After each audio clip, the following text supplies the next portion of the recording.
Hi there, my name's Emilio Orozco. Now, let's go back in time. Maybe a little further.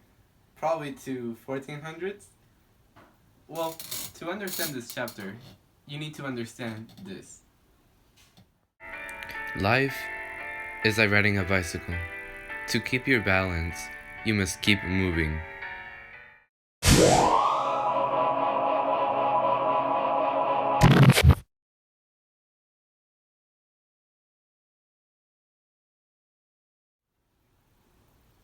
During the 1400s, the world was in a massive period of change, especially in terms of power, between the civilizations of Asia, Europe, and Africa.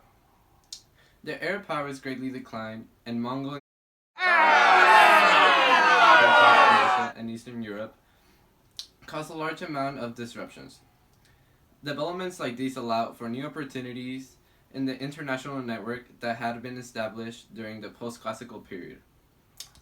Western Europe grew to become a prominent contender for international power as Italy, Spain, and Portugal developed a role in Western European outreach. Let's go back to the 1200s, when the North Middle East was ruled by the Byzantine Empire. It had a strong imperial structure which was later destroyed by Germanic invaders. Then there was the south of the Middle East, which was ruled by the Arab Empire, whose conquest began by the Prophet Muhammad. As you may already know, the last Arab caliphate was taken down in 1258. Many of the peasants in the Middle East were losing their freedom, which affected the productivity of agriculture in the long run. After this, the merchants stepped in, and trade for Arabs began to lose ground. Ivan Rush started spreading the idea of rationalism, but it was a waste of his time because people in the Middle East ignore his ideas. There was better ideas at the time. People didn't want to hear about knowledge.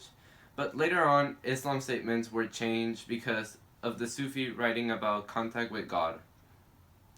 The Ottoman Empire rose to power in the lands of the Old Caliphate and parts of the Byzantine Empire. This empire was more powerful than the Arab Empire itself at the time.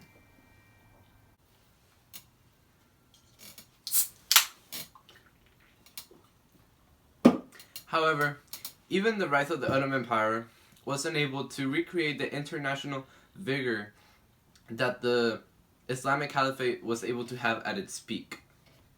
In 1368, a leader from a peasant family was brave enough to take hold of the Mongol capital, Beijing. He later created the Ming Dynasty. It expanded the borders of the empire, pushing out all of the Mongols to the north. After some time, they tried to adopt the regional structure of the Tang Dynasty.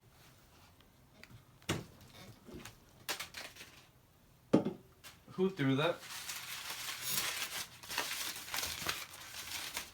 You are forgetting something. Oh, you're right. Finally! Am I right? Someone did something about those Mongols. Muslim Admiral Shun Ha led some expeditions from China to India to the Middle East and to the coast of Africa. He was an eunuch. For those of you who don't know what a eunuch is, it means that the man parts are cut off.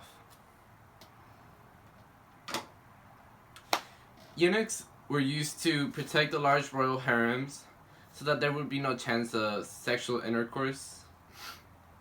Anyway, the emperors called the expeditions to a halt because they preferred traditional expenditures rather than a distant foreign involvement. During this time period, the West was also going through some painful transitions. The lives of the common people was filled with disarray and chaos, while famine and disease ran rampant, killing millions. Now, it's time for the open letter. I wonder what the mystery object is.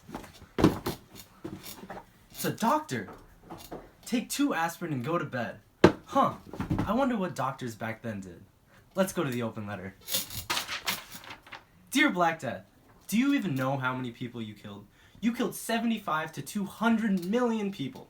You could have killed Gilroy 1,500 times, Hollister 2,050 times, you could have killed California twice. You killed mothers, fathers, aunts, uncles, sons, daughters, dogs, cats, rats, grandparents, and babies. You piece of potato. best wishes. I don't know what to say. During the 1400s, the feudal monarchy was strengthened and it provided a stronger regional government in the West. Also, the military organization and central political power was intensified by the royal government because of the 100 Years' War. The Renaissance was started in Italy. This was both a political and cultural movement. The thing that was stressed the most at the time was literature and art. Of course, the religious art was at the top of the list. Italy was the center of Renaissance because its commerce gave the money that was necessary to host the new cultural activities. During the 1400s, regional monarchies had been established along the Iberian Peninsula, where the Christian military leaders had been fighting the Muslims in Spain. When the Mongols established an empire in Asia and Eastern Europe, it gave them access to the Asian technology and knowledge. Asian known technology at the time ranged from compasses to printing and to explosive powder. These gave an advantage of power to Asia in the world. Also, after the Crusades, the Europeans wanted more Asian luxurious products, but when Asia and Europe started trading, European economy collapsed because their products were cheaper than the Asian luxurious products.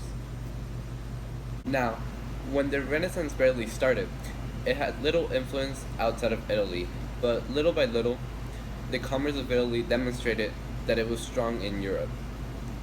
The Renaissance reminded the people that there could be innovations, more tax money, but also stronger city-state governments. Before the 14th century, Europeans did not have the technology to explore different routes. Later on, contacts with the Arab traders gave them the knowledge that they needed.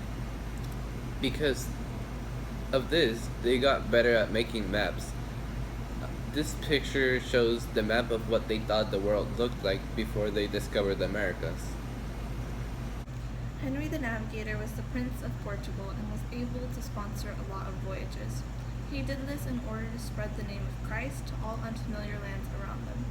Not only that, but they were able to colonize land where they brought with them new crops.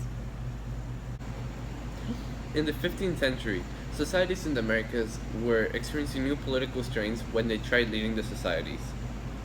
When the Aztecs exploited its people to get gold, it created great conflict between them.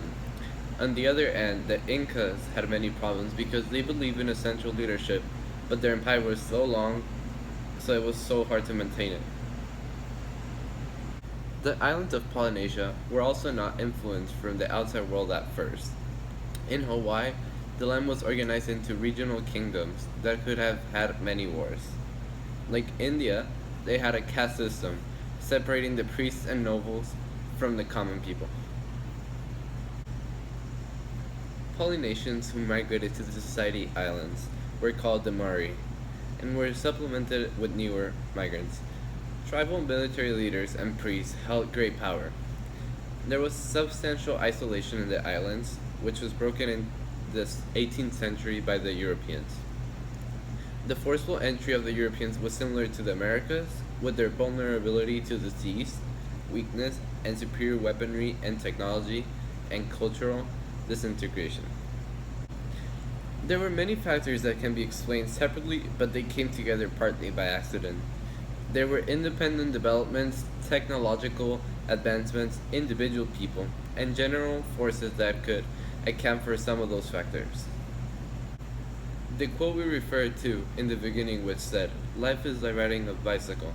To keep your balance, you must keep moving," refers to this chapter because to keep a balanced society, you must not stay in the past but continue forward with progress to avoid collapse.